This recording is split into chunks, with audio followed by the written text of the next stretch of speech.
నమస్తే అందరికీ. Welcome back to my channel. ఇవాల్టి వీడియోలో మైదా లేకుండా, ఓవెన్ లేకుండా పిజ్జా చేసుకుందాం రండి. మిక్సీ జార్లో 1 కప్ సూజీ రవ్వ, సాల్ట్, బేకింగ్ పౌడర్ వేసుకొని ఇలా మిక్సీ పట్టుకొని ఒక బౌల్లో వేసేసుకుందాం. ఇప్పుడు అందులోకి 1/2 కప్ పెరుగు వేసుకొని కలుపుకుందాం. కాస్త వాటర్ వేసుకుంటూ ఇలా సాఫ్ట్గా అయ్యే వరకు కలుపుకొని ఒక 10 నిమిషాల పాటు పక్కన పెట్టుకుందాం. ఇప్పుడు ఒక కడాయి తీసుకొని అందులోకి ఆయిల్ వేసుకొని మనకు కావాల్సిన వెజిటేబుల్స్ అన్నీ అందులో వేసుకొని ఫ్రై చేసుకుందాం.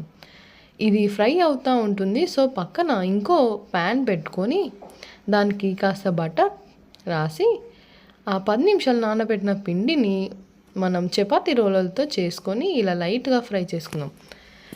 ఇలా చిన్న చిన్న హోల్స్ పెట్టుకొని అలా లైట్గా ఫ్రై అయ్యాక పిజ్జా బేస్ రాసుకున్న తర్వాత మనం చీజ్ వేసుకోవాలి.